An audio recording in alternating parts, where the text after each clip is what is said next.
么会爱上我？你的大起大落，我的笑话笑过。你是传说，而我是什么？想不通自己的疑惑，你怎么会爱上我？爱有一千万种变化，我不懂，是我脑袋空空，只能容下你，只容得下你。上辈子，下一世，生命轮回几次？爱有一千万种变化，我不懂，是我脑袋空空，只能容下你，只容得下你。上辈子，下一世，生命轮回几次？爱有一千万种变化，我不求有你就已足够。时间慢慢流，我们慢慢走，我不急，我等你，等着你，别忘。爱有一千万种变化，我不懂，是我脑袋空空，只能容下你，只容得下你。上辈子，下一世，生命轮回几次？爱有一千万种变化，我不求有你就已足够。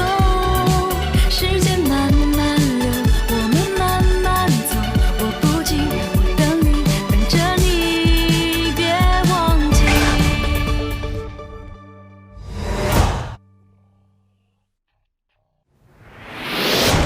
我要见大将军，我要见柴火拔亮，开火拔亮，死给你看！大将军，大将军！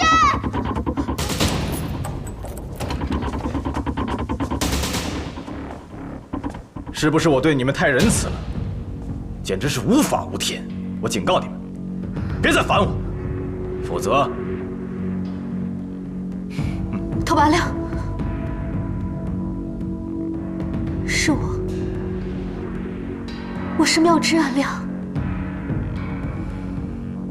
我不知道为什么你会变成现在这个样子，但是我从来都没有忘记我们的誓言。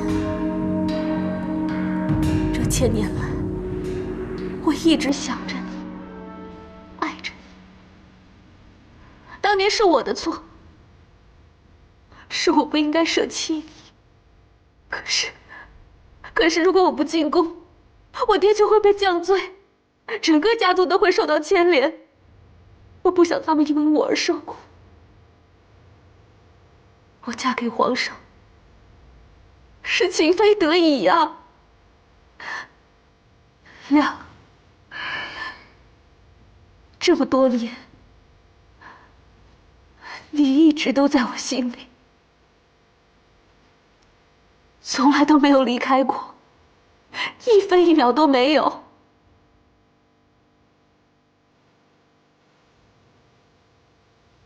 还记得这块玉佩吗？是当日在梨花树下，你送给我的定情信。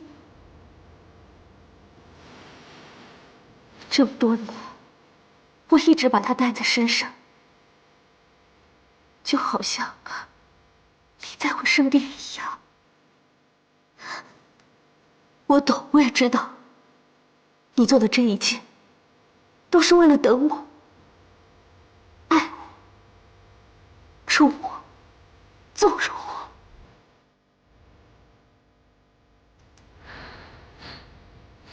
真够爱，太感人了。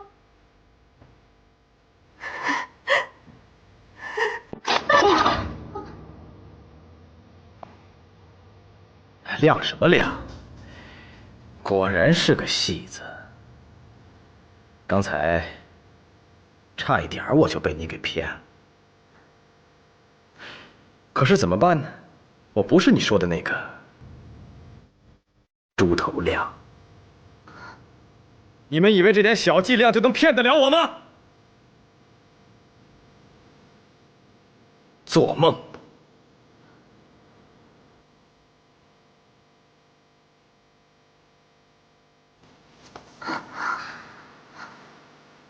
给我严加看管，别让他们烦我了。是。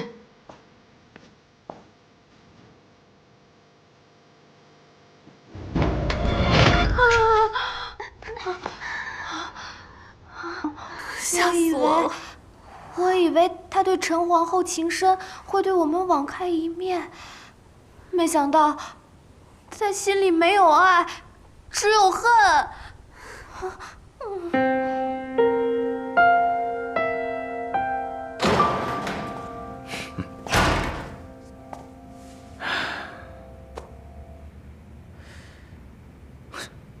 还好我早有防备，处理了那个傻瓜，否则他今天一定过不了美人关，会给我生事。哎呀，好险呐，好险！你今天为何如此古怪呀？我今天不想跟你吵架，也不会动手，我只想跟你做一个君子交易。我是君子，你是小人，咱们不是一路人。我的计划很快就要开始，你应该知道，当我们二人并存的时候，就会闹出各种状况。这一路来，我都被你拉低了智商，拖了后腿。干什么？你又想打人啊？我不想你再打乱我的计划，跟我做个交易。你放开！哎，你是一个没有躯壳的人，敢跟本将军讨价还价啊？你有你的计划，我有我的计划，我为何要听命于你呀？这不是命令，而是一场交易。你我虽然有两个不同的灵魂，处事的方法也截然不同，但我们有一个共同目标。大道理欢，你什么意思？只要你答应我，在这段时间压抑自己，不要出来捣乱。等我铲除了一番之后，我会把芬妮送给你。我为什么要相信你这个奸诈小人呢？我不会勉强你的，但你要记住，芬妮现在在我的手中，只要我想，她随时都可能会。哼哼，你应该明白我的意思吧？我们共存了那么久。应该知道我这个人做事绝不手软。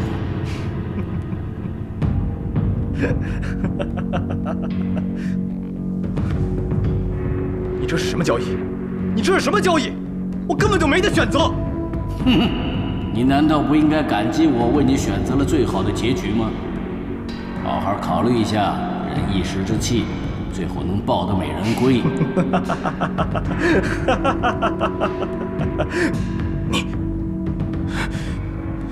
我掐死你！我掐死你！放开我！放开我！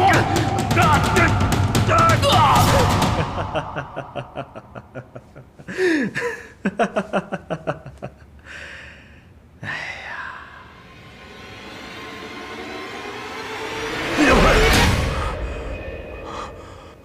我都想起来了，老大，我想起来了，我都想起来了。没关系，慢慢说。叶佩，一切都是叶佩。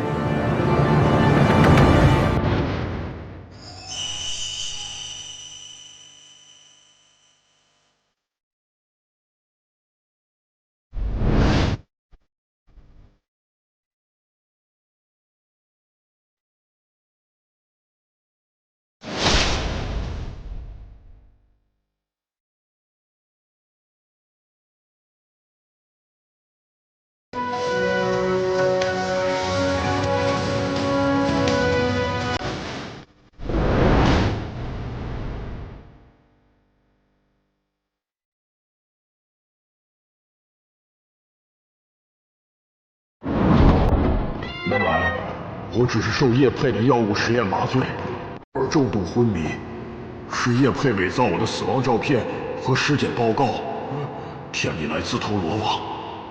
那6个小皇帝都被叶佩折磨死了，只有我因为那一声爆炸而被轰醒，因祸得福了。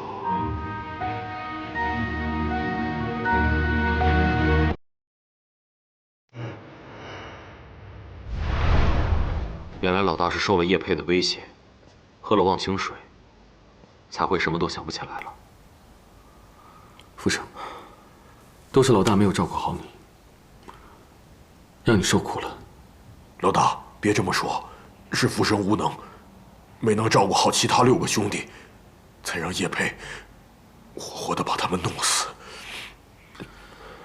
那个叶佩，真应该庆幸他死得早，要是他现在还活着，我一定将他煎皮拆骨，碎尸万段。你说没有看到他的尸骨，只是大家觉得在那场大火中不可能有生还之人。但是我们不确定，叶佩就真的死了。老大，你的意思是？我总有一种预感，事情没有那么简单。还有，叶佩和那个拓跋亮为什么都那么执着地寻找长生不老的仙丹呢？难道是巧合？还是……老大，老大，老大，你没事吧？别想了，我必须赶紧想起什么，才能尽快救出冯峰他们。你到底要干嘛？你这个死变态！我收回我昨天晚上对你说的那些恶心的话。我要是北魏太后，我死也不会爱上你。柳儿虽然怕死，但能够跟两位姐姐死在一起，柳儿也觉得值了。柳儿，不要说色情话。你有什么就冲我来，不要伤害他们。他们跟我和李欢一点关系都没有。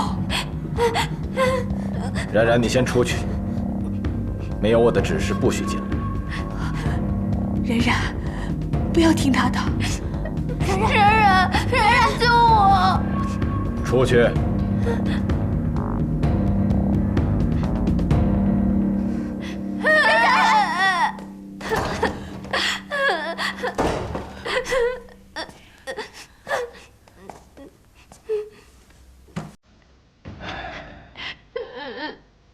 你和李欢真是天生的一对儿，爱管闲事，还爱逞英雄。你们就是因为这种性格，害人害己呀。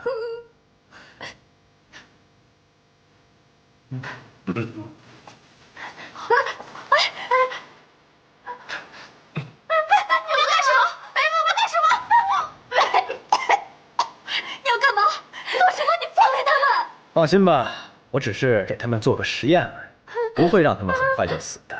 我只是喂他们吃了点药丸。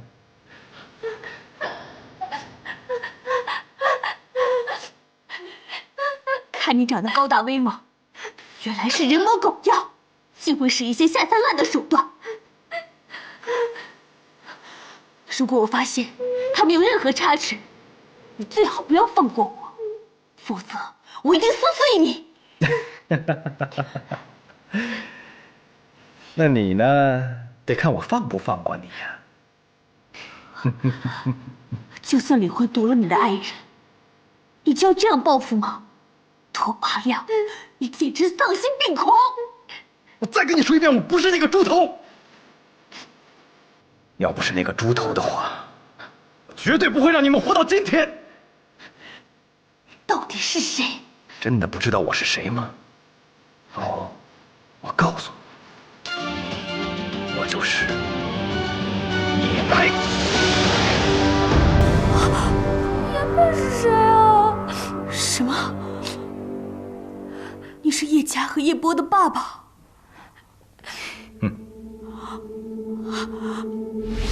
叶先生，您来了。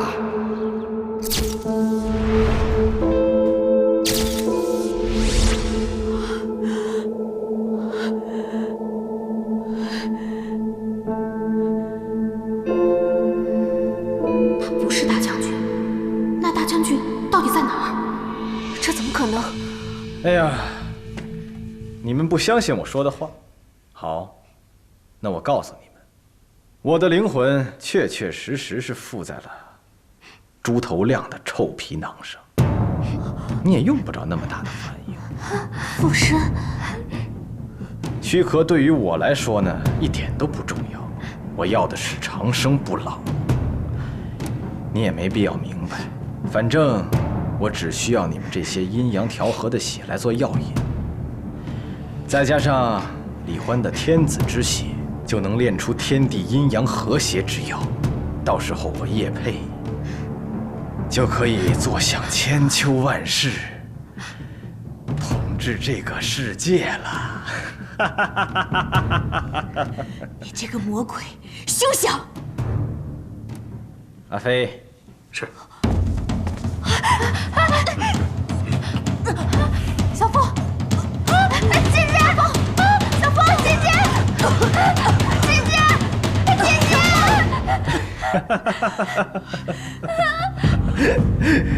放心吧，我不会让你死的，我还留着你钓大鱼呢，怎么舍得让你出半点差池呢？嗯？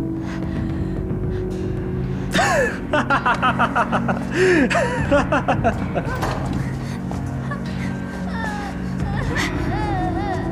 儿，没事的。我想死。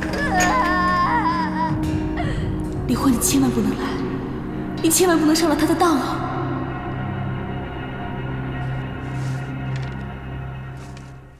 你猜的没错，拓跋亮很有可能就是叶佩。今天听了浮生的一席话，我就更加确定了，他们虽不是同一个人，但他们追求的目标和做事的方式都如出一辙。我之前没有怀疑，就是没有想通这到底是怎么一回事。虽然历代君王将相、江湖道士都想尽办法制作长生不老之药，炼丹求药、练功做法都没有显著成效，但这只是表面现象。肉身不在，并不代表元神不在。简单的说，就是魂魄消失，灵魂永驻。刚听到这个资料的时候，我也觉得很震撼。幸好我妈有几个学生最近在做这方面的研究，给了我很多资料。经过我的调查和筛选，我发现，原来秦始皇才是第一个想要制作长生不老药的皇帝。虽然后来他还没有长生就已经去世，但传说他已经找到了寄托灵魂的方法。秦始皇，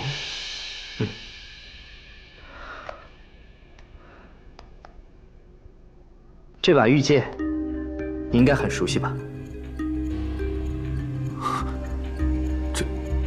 这是朕的玉剑。据史料记载，你的佩剑本来就是旷世奇物，加上穿越千年，吸收了古今之灵气、天地之精华，相信它已经有了别的功效。我就是用它击破出了叶佩的元神。如果是这样的话，那一切就说得通了。叶佩的元神附身到拓跋亮身上，那现在唯一制约他的办法，就是再用朕的玉剑击破出他的元神，让他没有寄居的地方。除了这个方法，我也想不到别的办法了。现在的当务之急就是要找到朕的玉剑。可是，在那场大火之后，我就什么都记不起来了。找到它，那无疑是大海捞针呢。是啊，看上去几乎没有可能。但是逆向思维一下，也并不是完全没有希望。我通过我妈的关系，让所有的文物馆、博物馆和收藏家帮我们一起寻找，希望很快就会有结果吧。现在除了找到朕的那把玉剑之外，还要尽快找到冯冯他们的下落，以免夜长梦多。逆向思维一下，还有什么别的可以用的线索吗？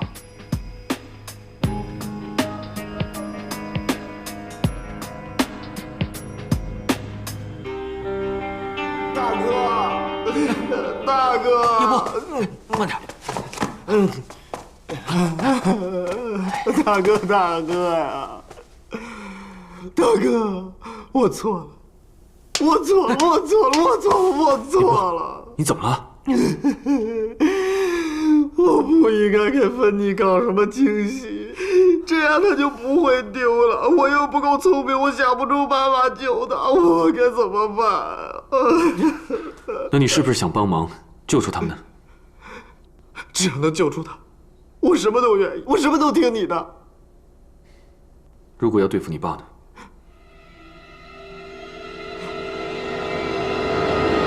对付我爸？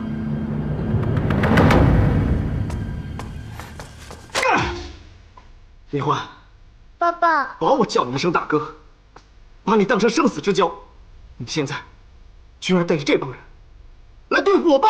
叶波，你冷静点，是你爸走火入魔了，你不要这样。喊什么？你没资格在这说话。那是我爸，我亲爸。叶波，我也不想，可你爸现在对冯冯、芬妮他们已经下手，我想你应该清楚，要分清是非黑白吧。李欢，你也是有儿子的人，你就不怕他将来这么对付你？我不会像你爸一样，为了一己私欲而丧尽天良。若他不罢手，后果将很严重。你应该带着我们抓了他才对。是，我是应该清楚。本宝宝不玩了。叶波，叶波，你要去哪儿啊？你看看你这副嘴脸，给人当狗当惯了是吗？本宝宝不玩了。叶波，让他走。我的家里容不下这种不分是非黑白的人。走出了这个门，就不要再回来，从此与我们没有任何关系。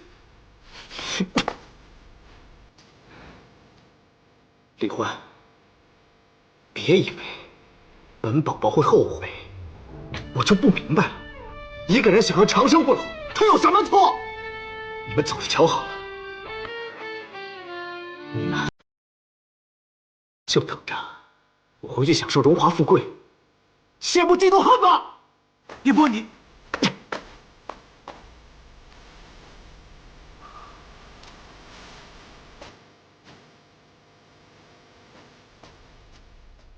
爸爸，你就别生气了。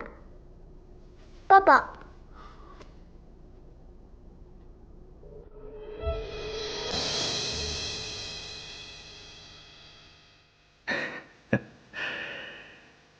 哎呀，这一点就像我儿子了。哎呀，看样子他是要来真的了。总是要和叶波相认的嘛。俗话说得好，血浓于水，亲生儿子还是要认的。唉。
逃不开，望不穿，也放不掉的情感。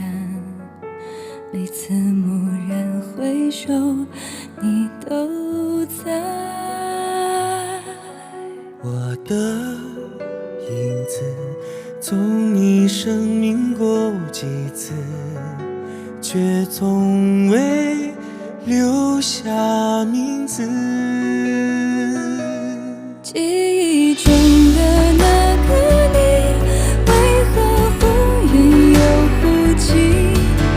原来已是已久的幸福，在身边栖息。记忆中的那个你，其实我从未远离。我的呼吸，我在回忆，是如此的清晰。